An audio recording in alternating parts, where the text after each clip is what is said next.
Perlawanan Pangeran Diponegoro terhadap Belanda pada tahun-tahun 1825 sampai tahun 1830 menjadi momen krusial dalam sejarah Indonesia. Pangeran Diponegoro dikenal sebagai salah satu musuh Belanda yang sulit ditaklukkan. Perlawanannya yang gigih bahkan menyebabkan keuangan pemerintah kolonial kolaps. Selamat datang di saluran YouTube Taksakaseta. Saya harap Anda dalam keadaan baik dan siap untuk menyelami sejarah yang terjadi di masa lalu yang menarik bersama kami. Di sini, kami akan menjelajahi berbagai topik sejarah dan berbagi kisah-kisah sejarah yang luar biasa. Jangan ragu untuk berinteraksi melalui kolom komentar dan jangan lupa untuk tekan tombol subscribe, agar tetap terhubung dengan konten-konten menarik di masa mendatang. Mari kita mulai petualangan ini dan saya harap Anda menikmati setiap momennya. Nama Pangeran Diponegoro telah menjadi ikon perjuangan dan semangat bagi rakyat Indonesia. Sebagai salah satu pahlawan nasional yang diakui, namanya menjadi bagian tak terpisahkan dalam pelajaran sejarah nasional dan terukir dalam berbagai nama jalan serta gedung megah di kota-kota besar di seluruh wilayah Indonesia. Bahkan, kesaktiannya mencapai tingkat di mana namanya diabadikan dalam Kesatuan Komando Wilayah TNI. Pangeran Diponegoro adalah sosok yang membawa inspirasi bagi warga negara Indonesia dari berbagai latar belakang dan lokasi geografis. Lahir di Yogyakarta pada tanggal 11 November tahun 1785, sebelum matahari terbit pada hari Jumat Wage 7 Muharram 1200 H, kelahiran Pangeran Diponegoro dianggap bertuah dalam urutan waktu Jawa. Sebagai putra sulung dari Hamengkubuwana III dan R.A. Mangkarawati, Pangeran Diponegoro semasa kecil bernama Raden Mas Antawirya, dan setelah dewasa, diberi gelar Pangeran Diponegoro, sesuai dengan tradisi sebagai putra raja. Masa kecil dan remajanya dihabiskan di luar istana, tepatnya di Tegalrejo, di bawah asuhan Ratu Ageng, istri Sultan Hamengkubuwana I. Namun, situasi politik dan kehidupan di keraton menjadi perubahan bagi perjalanan hidup Pangeran Diponegoro. Periode kemunduran Keraton Yogyakarta di bawah pemerintahan Hamengkubuwana II membawa dampak besar pada budaya dan politik pemerintahan di Jawa. Pertikaian terjadi karena campur tangan Belanda dalam urusan kerajaan, serta perlakuan sewenang-wenang terhadap rakyat. Kekuatan kolonial Belanda mulai menanamkan pengaruh di Jawa pada awal 1800-an, khususnya pada pemerintahan kerajaan yang ada. Pertentangan politik yang dilandasi oleh kepentingan pribadi semakin meruncing, dan pemberlakuan pajak berlebihan memberatkan rakyat. Praktik pajak yang menyulitkan seperti bea cumpleng untuk pintu rumah dan bea pengawang-awang untuk pekarangan rumah, serta pajak jalan bagi tiap orang melintas, menyebabkan ketegangan sosial di masyarakat. Perlawanan Pangeran Diponegoro terhadap Belanda pada tahun-tahun 1825 sampai tahun 1830 menjadi momen krusial dalam sejarah Indonesia. Pangeran Diponegoro dikenal sebagai salah satu musuh Belanda yang sulit ditaklukkan. Perlawanannya yang gigih bahkan menyebabkan keuangan pemerintah kolonial kolaps. Dalam perang yang disebut Java Orlog, Perang Jawa, perlawanan orang Jawa menunjukkan keberanian dan ketangguhan prajurit Jawa yang sering kali diremehkan.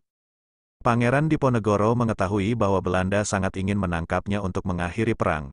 Namun, Pangeran Diponegoro tidak mudah ditaklukkan.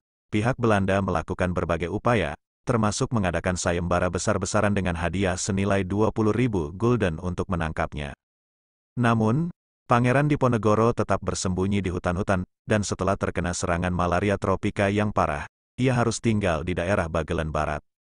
Ketika Jenderal de Kock mengetahui keberadaan Pangeran Diponegoro di hutan Jati Remo Jatinegoro, ia mengambil keputusan tak terduga. De Kock membujuk Pangeran Diponegoro agar mau berunding dan mengandalkan nilai-nilai budaya serta janji keselamatan untuk menariknya keluar dari persembunyian. Pada tanggal 28 Maret tahun 1830, Pangeran Diponegoro datang ke kediaman residen di Magelang untuk perundingan. Namun, ketika perundingan berakhir, Pangeran Diponegoro ditangkap secara tiba-tiba, meskipun ia tak curiga atas situasi tersebut. Pangeran Diponegoro diasingkan ke Manado, Sulawesi Utara, dan kemudian dipindahkan ke Benteng Fort Rotterdam di Makassar. Di tempat pengasingannya, Pangeran Diponegoro tetap mempertahankan martabatnya dan melanjutkan perjuangan.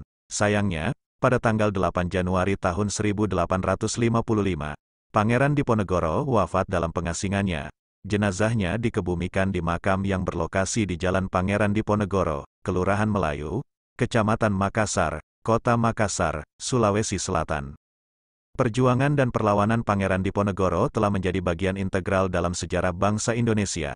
kekuatan dan semangatnya dalam melawan penjajahan menjadi inspirasi bagi generasi-generasi selanjutnya. Setelah Perang Jawa berakhir pada tahun 1830, Pangeran Diponegoro, sang pimpinan perang, harus menghadapi kenyataan pahit.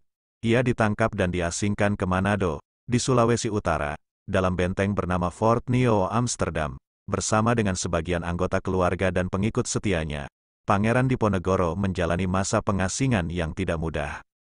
Pemindahan Pangeran Diponegoro ke Makassar, Sulawesi Selatan, menjadi keputusan strategis karena cuaca di Manado dianggap terlalu dingin. Perjalanan pemindahan itu disusun dengan sangat rapih dan penuh rahasia, berlangsung selama 21 hari dari tanggal 20 Juni hingga tanggal 11 Juli tahun 1833.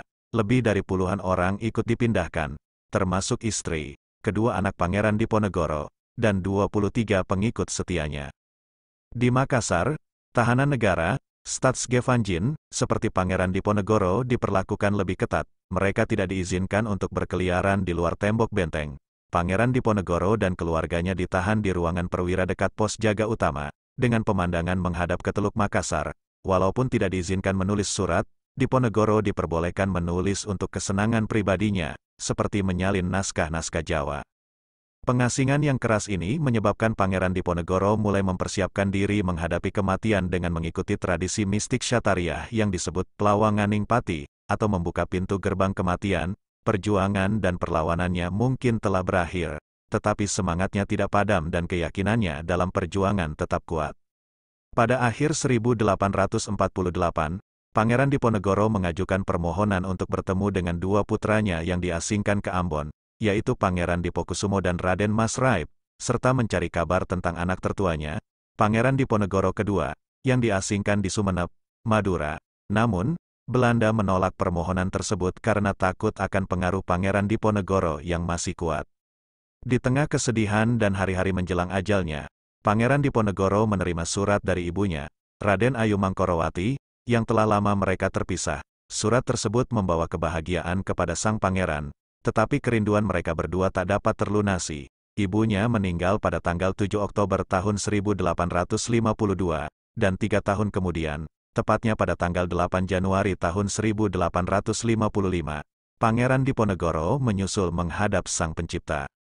Dalam korespondensi terakhirnya, Pangeran Diponegoro menuliskan kepada ibunya tentang kerinduannya untuk selalu menaiki tangga loteng untuk melihat ke pelabuhan, menanti kapal uap yang rutin bersandar di Teluk Makassar, dan menanti kedatangan sang ibu. Sang ibu menyatakan bahwa kebahagiaan terbesarnya adalah mereka berdua diberi kesehatan dan kewarasan hingga bertemu kembali di akhirat. Terima kasih telah menonton video kami di saluran YouTube Taksakaseta.